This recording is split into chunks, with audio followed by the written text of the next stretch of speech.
कोलकाता के RG car medical college और अस्पताल में ट्रेनी डॉक्टर की असमत दरी और कत्ल के खिलाफ बुध की रात को लड़कियां और खवातीन कोलकाता की सड़कों पर निकल आईं। खवातीन ने रात 12 बजे आरजी कार अस्पताल के बाहर रिक्लेम द नाइट मुहिम के तहत एहतजाज किया। इस दौरान मुजाहिरीन के भेस में गुंडों के अचानक दाखिल होने से अस्पताल के अहाते में खौफ व हरास फैल गया। कोलकाता के अलावा बंगाल के मुख्तलिफ इलाकों में लोग रात को सड़कों पर निकल आए और महलूक ट्रेनी डॉक्टर के लिए इंसाफ का मुतालबा करने लगे। याद रहे कि आरजी कार मेडिकल कॉलेज के मेडिसिन डिपार्टमेंट में पीजी सेकेंड ईयर की ट्रेनी डॉक्टर के असमत दरी के बाद बेदर्दी से कत्ल कर दिया गया। जुमा को अस्पताल के सेमिनार हॉल से ट्रेनी डॉक्टर की लाश मिली। वो जुमेरात की रात ड्यूटी पर थीं। इनके जिस्म पर जख्मों के बहुत से निशानात हैं। पोस्टमार्टम रिपोर्ट में कत्ल से पहले जिस्मानी ज़्यादती की तस्दीक हुई है। कुछ लोगों का दावा है कि इसके साथ इज्तिमाई असमत दरी की गई है। फिलहाल कोलकाता हाई कोर्ट के हुक्म के बाद से सीबीआई इस मामले की जांच कर रही है। इस मामले में मुलजिम संजय राय को गिरफ्तार कर लिया गया है। लोग रात में 11 बजे जितना भी एक ऑल फीमेल मार्च प्लान था, यहाँ से एक पीसफुली सारे फीमेल डॉक्टर्स जाने वाले थे शाम बाजार तक, और बाहर एकदम से बहुत सारा मॉब इकट्ठा हो गया और पुलिस उनको रोक नहीं पाई और वो पूरा मॉब अंदर घुस गया। हम लोग अपनी जान बचा के भागे हैं। उन लोगों ने किसी को देखा नहीं। जो जो भी वीडियोस आ रहे हैं या जो जो भी बातें सुनने में आ रही है, जो उनके सामने आ रहा था उनको मार रहे थे। हम पेशेंट पार्टी सबको उन्होंने मारना स्टार्ट कर दिया।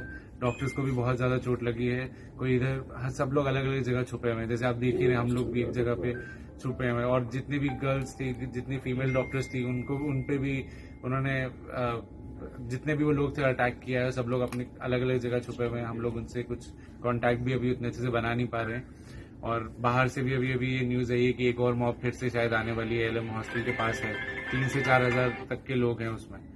तो मैं आप सब लोगों से जो भी देख रहे हैं ये अपील करता हूँ। उन्होंने हम लोग का सारा जितना भी स्टेज, वहाँ की चेयर्स, वहाँ का फैन, सब कुछ वैंडलाइज कर दिया है। और उसके बाद तो ये भी सुनने में कि अलग अलग वार्ड में घुस गए वो लोग, और लेडीज हॉस्टल में भी घुस गए और बॉयज हॉस्टल में घुस गए और पूरा इमरजेंसी उन्होंने तोड़ दिया। गायनी वार्ड में घुस गए। हर जगह इमरजेंसी टोटली वैंडलाइज, टोटली कुछ भी नहीं बचा है। ENT वार्ड तक घुस गए और हर जगह से वीडियोज आ रहे हैं, ये सब आ रहे हैं कि क्या क्या है।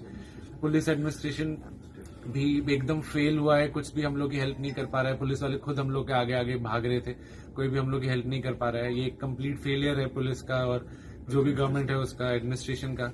हम लोग आप लोगों से अपील कर रहे हैं, जो भी देख रहे हैं प्लीज इस वीडियो को स्प्रेड कीजिए और हम लोग को बचाइए। हम लोग बहुत डरे हुए हैं। और एक लास्ट मैसेज ये है कि हम लोग का मूवमेंट रुकेगा नहीं। हम लोग को जितना भी दबाने की कोशिश किया जाएगा, हम लोग वापस आएंगे। और ये एकदम पीसफुल मूवमेंट चल रहा था, उसको आप लोग देख ही रहे हैं। आज एक फीमेल डॉक्टर के साथ ऐसा हुआ जिसपे ये पूरा मूवमेंट स्टार्ट हुआ, और एक फीमेल मार्च के दौरान ही बाहर मॉब ने हमें अटैक कर दिया। इसकी जिम्मेदारी कौन लेगा बताइए? अभी हम लोग यहाँ डर के बैठे हुए, कोई भी नहीं है बाहर। हमारा इतने दिन का मेहनत जो भी हम लोगों ने किया था सब तोड़ दिया उन लोगों ने।